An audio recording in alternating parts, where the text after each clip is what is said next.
Hello dear students, अस्सलाम वालेकुम जी। क्या हाल है सबके। आई होप कि सब लोग खैरियत से होंगे, पढ़ाई को अच्छे से एंजॉय कर रहे होंगे। आज हम आपके सामने आए हैं एक नई वीडियो के साथ जिसमें हम पढ़ेंगे स्टेट्स ऑफ इक्विलिब्रियम। इससे पहले हम पढ़ चुके हैं सेंटर ऑफ मास और इक्विलिब्रियम की किसे कहते हैं। टाइप्स ऑफ इक्विलिब्रियम में हमने स्टैटिक और डायनामिक इक्विलिब्रियम पढ़ा था। उसके बाद conditions of equilibrium, first condition sum of all forces is equals to 0 and second condition में हमने पढ़ा था सम ऑफ ऑल टॉर्क्स। इस टॉपिक को समझने के लिए हमें इक्विलिब्रियम का कॉन्सेप्ट आना चाहिए, ये ज़रूरी चीज़ है। प्लस में सेंटर ऑफ मास का, सेंटर ऑफ मास के बगैर ये आपको बिल्कुल भी समझ नहीं आएगा। सेंटर ऑफ मास लाजमी आपने चेक करना है। सेंटर ऑफ मास के लिए मैं आपको, अगर आपका कॉन्सेप्ट नहीं है, अगर वो वीडियो आपने नहीं देखी तो मैं फिर आपको कार्ड में नाम शो हो रहा होगा सेंटर ऑफ मास, उसे क्लिक करेंगे तो वो आपको वीडियो ओपन हो जाएगी। पहले वो वीडियो लाजमी चेक करें, उसके बाद ही ये वीडियो आपको समझ आएगी, अदरवाइज़ ये वीडियो आपको समझ आने वाली बिल्कुल भी नहीं है। सो स्टार्ट करते हैं जी। States of equilibrium. बेटा स्टेट्स ऑफ इक्विलिब्रियम 3 होती हैं।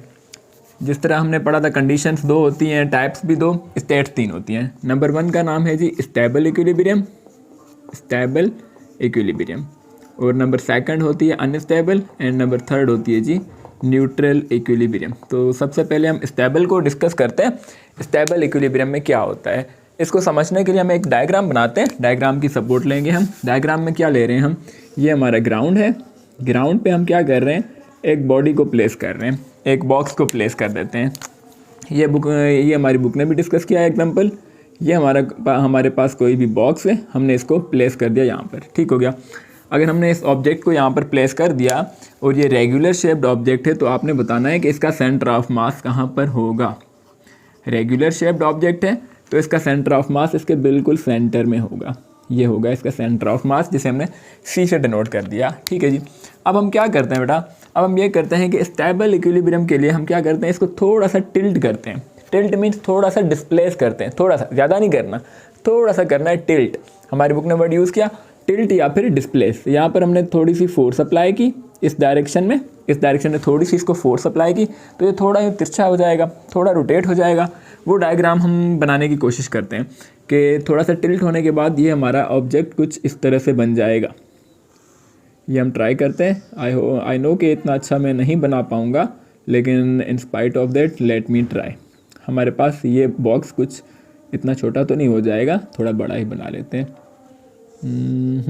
इस तरह हो जाएगा, थोड़ा सा टेढ़ा है लेकिन मेरा है।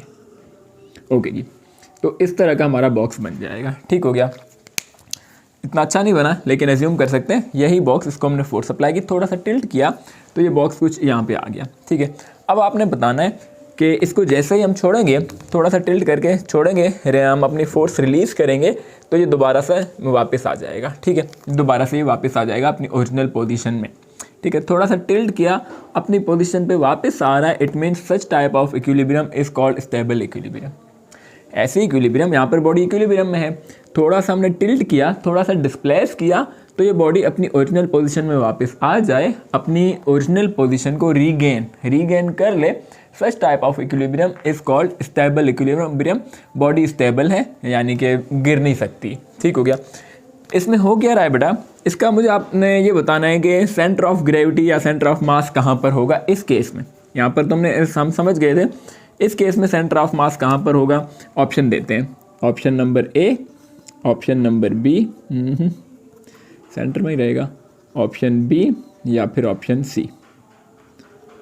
यस, तो I think option number B हमारा करेक्ट है, ठीक है। तो ए और सी को मिटा देते हैं, तो मेरे ख्याल से इसका सेंटर ऑफ मास जो है यहीं कहीं होगा। यहाँ पर था तो यहीं कहीं होगा हमारा, बिल्कुल सेंटर में होना चाहिए, तो हम सेंटर में ही बना लेते हैं। यहाँ पर ही होगा इसका सेंटर ऑफ मास, ठीक है। ये होगा इसका सेंटर ऑफ मास। ये बात समझ आ गई। स्टेबल इक्विलिब्रियम किसे कहते हैं, जब किसी बॉडी को डिस्प्लेस करें, वो अपनी ओरिजिनल पोजीशन में वापस आ जाए, रीगेन कर ले it's original position, such type of equilibrium is called stable equilibrium. अब इसकी इंपॉर्टेंट बात एक और है, वो ये है कि यहाँ पर हमने बॉक्स को छोटा बनाया, ये बड़ा है, इसको भी थोड़ा बड़ा कर लेते हैं ताकि वो बात जो हम समझाना चाहते हैं वो इम्पॉर्टेंट भी है और वो अच्छे से हमें समझ भी आ सके।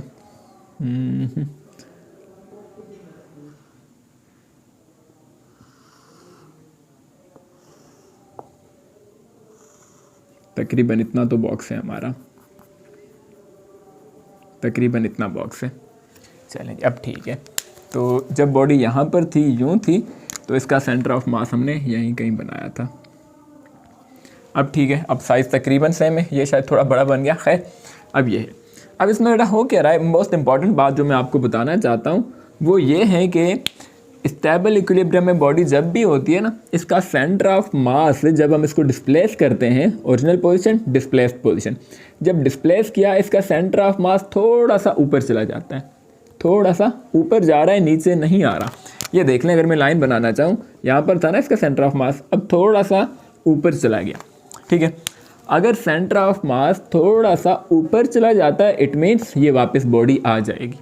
अगर थोड़ा सा ऊपर चला गया है centre of mass, it means अब ये बॉडी वापस आ जाएगी, नीचे आ सकता है। ठीक है, सच type of equilibrium is called stable equilibrium, या फिर हम ये कह सकते हैं इन stable equilibrium when a body is displaced its centre of mass rises, इसका सेंटर ऑफ मास थोड़ा ऊपर चला जाता है। ये कब तक कितना ऊपर जाना चाहिए, इसकी मैक्सिमम पोजीशन भी है। इसकी मैक्सिमम पोजीशन क्या है, ये इसका बेस है, कॉन्टैक्ट बेस। बेस कॉन्टैक्ट में क्या एरिया है, जब हमने इसको डिस्प्लेस किया था तो ये एरिया तो कॉन्टैक्ट में पहले था, यहाँ पर तो पूरा बॉक्स कॉन्टैक्ट में था, अब सिर्फ ये पॉइंट कॉन्टैक्ट में है। अब सेंटर ऑफ मास जो है जब तक बिल्कुल इसके सामने आ जाए तब तक बॉडी इक्विलिब्रियम में रहती है। अगर ये सेंटर ऑफ मास थोड़ा सा इस पॉइंट ऑफ कॉन्टैक्ट से आगे चला जाए तब बॉडी अनस्टेबल हो जाती है। यानी कि अगर सेंटर ऑफ मास हमारा इस पॉइंट पर आ जाए, जैसे ही हम इसको यानी कि यूँ तिरछा करेंगे, इसका सेंटर ऑफ मास इसके इस लाइन से अपने ओरिजिनल पोजीशन से नीचे आ जाएगा, पिलर्स में इस बेस कॉन्टैक्ट बेस एरिया के साथ जो कॉन्टैक्ट पॉइंट है उस पॉइंट के साथ इसका कॉन्टैक्ट ख़त्म हो जाएगा। ये बॉडी अब थोड़ा सा यूँ हो जाएगी, सेंटर ऑफ मास भी घूमकर यहाँ पर आ जाएगा। ठीक हो गया। तो यहाँ पर कुछ ये बड़ी डिफ़िकल्ट तो नहीं, लेकिन कॉम्प्लेक्स बातें हैं, इंपॉर्टेंट बातें हैं। ठीक है जी। अब इन तमाम बातों को हम कंपाइल करते हैं। स्टेबल इक्विलिब्रियम किसे कहते हैं जी, ऐसे इक्विलिब्रियम जिसमें बॉडी को डिस्प्लेस करें, वो अपनी ओरिजिनल पोजीशन रीगेन कर ले, such type of equilibrium is called stable equilibrium. Number 1।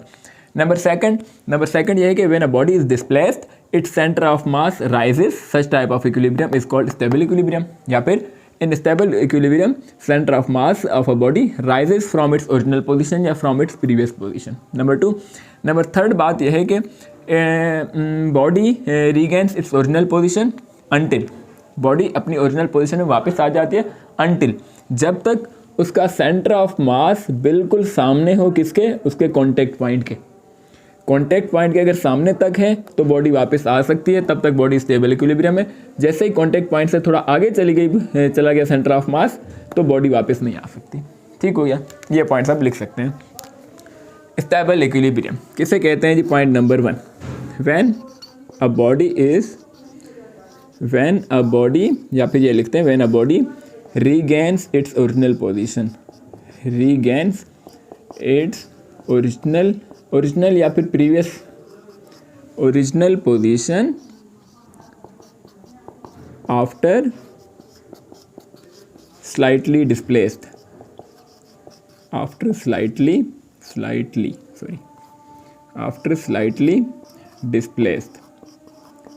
after slightly displaced, such type of equilibrium is called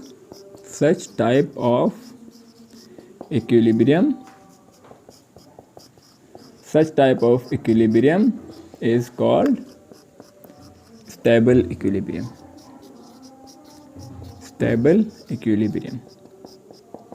ये बात समझ आ गई, आई होप कि ये बात आपको समझ आ चुकी है। अब सेकंड पॉइंट लिखते हैं, इन stable equilibrium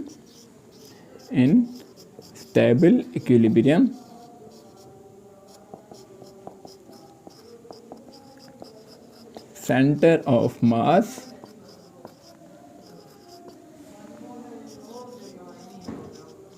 of a body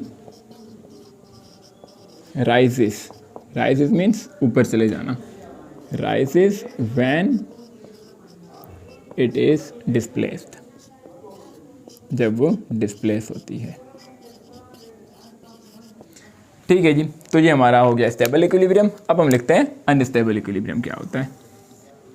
number 2, second state of equilibrium. Number second है जी अनस्टेबल इक्विलिब्रियम।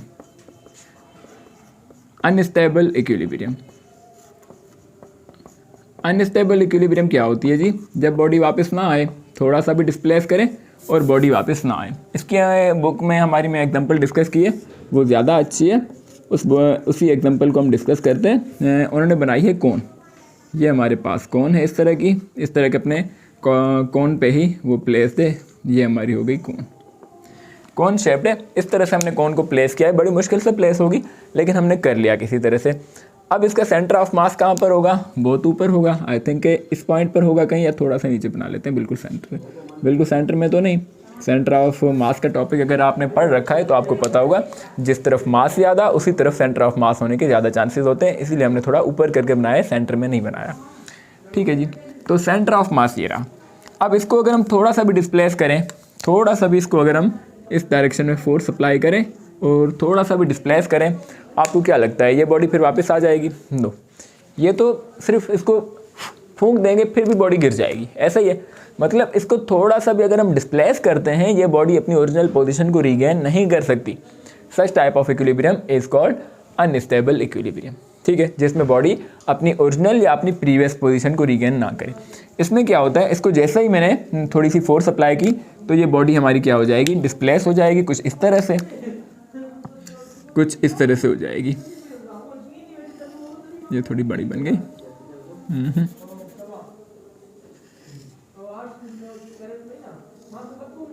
थोड़ी छोटी बन गई है। खैर, हम जो सीखना चाहते हैं वो हम समझ सकते हैं। थोड़ा डिस्प्लेस किया, यहाँ पर आ जाएगी। इसका सेंटर ऑफ ग्रेविटी कहाँ आ जाएगा? इधर।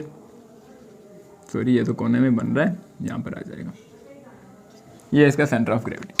अब इस केस में क्या हो रहा है, सेंटर ऑफ मास जो था वो थोड़ा सा फॉल डाउन हो रहा है, नीचे आ रहा है। पहले क्या हो रहा था, ऊपर जा रहा था। अब अनस्टेबल में सेंटर ऑफ मास नीचे आ रहा है। ठीक है जी, तो इसमें क्या होता है, centre of mass rise up हो जाता है, इसमें centre of mass fall down हो रहा है। अपनी जहाँ पे पहले था अब उस हाइट से नीचे आ गया, यानी कि height of centre of mass decrease हो रही है। यहाँ पे height of centre of mass increase हो रही थी। तो ये दो डेफिनेशन हम लिख सकते हैं कि when a body can not regain, या डज नॉट लिख लें, can not regain its original position, when a body cannot regain its original position, when a body cannot regain its original position after, कब? After slightly displaced,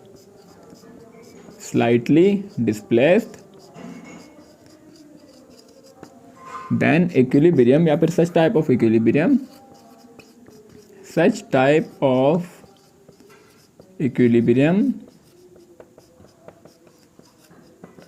of equilibrium is called unstable equilibrium। ये हो गई हमारी definition of unstable equilibrium. ठीक है जी, तो अब इसका सेकंड पॉइंट हम लिखते हैं। सेकंड पॉइंट आ जाए लिखते हैं। अब हम क्या लिखेंगे, इन अनस्टेबल, सॉरी स्टेबल लिख लिया, in unstable equilibrium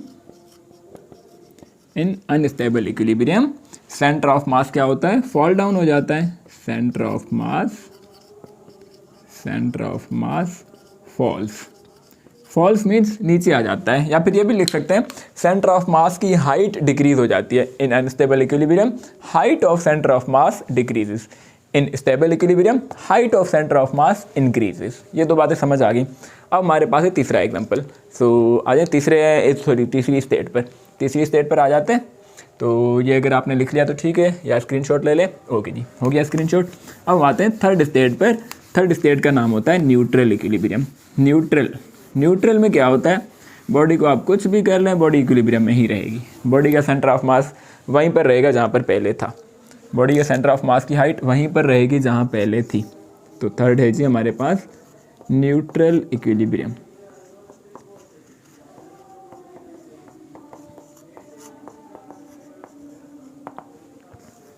neutral equilibrium में हमारे पास क्या एग्जांपल है जी, ये आ गया हमारा ग्राउंड पर हमने रखा कोई भी सर्कुलर ऑब्जेक्ट, कोई बॉल रख दिया। ठीक है, इसको हमने, इसका सेंटर ऑफ मास होगा यहीं पर सेंटर पर, इसको फोर्स अप्लाई की, ये बॉल घूम कर इस पॉइंट पे आ गई। ठीक है, तो यहाँ पर भी इसका सेंटर ऑफ मास यहीं पर रहेगा, जहाँ पर पहले था उतनी ही हाइट पे रहेगा और अब भी इक्विलिब्रियम में है, अपनी ओरिजिनल पोजीशन पर ही है। तो इस किस्म में क्या हो रहा है कि बॉडी का सेंटर ऑफ मास जहाँ पर था वहीं पर है, नंबर 1 बात। नंबर 2 इक्विलिब्रियम में पहले भी था, अब भी इक्विलिब्रियम में है, नंबर 2। और नंबर 3 बात, हाइट ऑफ सेंटर ऑफ मास जितनी पहले थी उतनी ही अब भी है। हाइट ऑफ सेंटर ऑफ मास कोई भी डिक्रीज हमारी नहीं हो रही, ठीक है जी। तो अब हम लिख लेते हैं न्यूट्रल इक्विलिब्रियम। न्यूट्रल इक्विलिब्रियम में क्या होता है, when a body is slightly displaced, या फिर ये लिखते हैं a body remains in equilibrium after slightly displaced. A body remains in a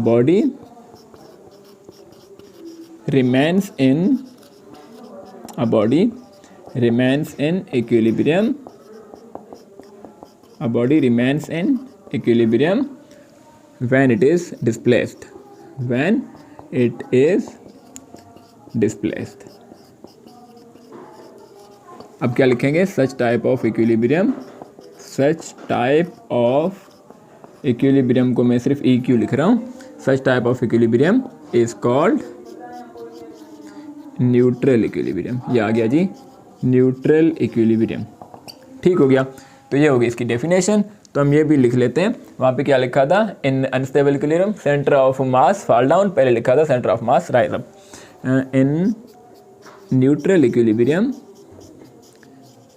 in neutral equilibrium center of mass remains at same position, same position पे ही रहेगा, remains at same position, जहाँ पर पहले था अब भी वहीं पर रहेगा। या फिर in neutral equilibrium height of centre of mass remains unchanged, height unchange है, जितनी हाइट पे पहले था अब भी वहीं पर है। तो ये था आज का हमारा टॉपिक, जिसमें हमने पढ़ा स्टेट्स ऑफ इक्विलिब्रियम। स्टेट कितनी है जी, नंबर 3 स्टेट्स है। Number 1 stable equilibrium, number 2 unstable, number 3 और नंबर 3 क्या था जी, न्यूट्रल इक्विलिब्रियम, ठीक है। यहाँ पर एक बात बेटा बताना चाहता हूँ जो कि मोस्ट इंपॉर्टेंट है MCQs पॉइंट ऑफ व्यू से। इसमें भी हमने देखा सेंटर ऑफ मास, इसमें भी स्टेबल में भी। ये बात याद रख लें कि जिसमें भी चलें ये बाद में डिस्कस करेंगे स्टेबिलिटी में, जिसमें भी सेंटर ऑफ मास नीचे है वो बॉडी ज़्यादा इक्विलिब्रियम में रहती है, वो ज़्यादा स्टेबल रहती है। बॉडी स्टेबल कैसे रहती है, जिसमें सेंटर ऑफ मास नीचे है। लोअर पोजीशन पे body is in stable equilibrium. अगर body centre of mass at its higher position है, यहाँ पे हायर पोजीशन थी, तब बॉडी अनस्टेबल इक्विलिब्रियम में है। ये बातें दो याद रखनी है। चलिए तो यहीं पे हम टॉपिक को वाइंड अप करते हैं। तब तक के लिए अपना बहुत सारा ख्याल रखिएगा। इंशाल्लाह जल्दी मैं नेक्स्ट वीडियो बनाऊंगा। तब तक के लिए अपना ख्याल रखिएगा। थैंक यू सो मच जी। अल्लाह हाफिज़।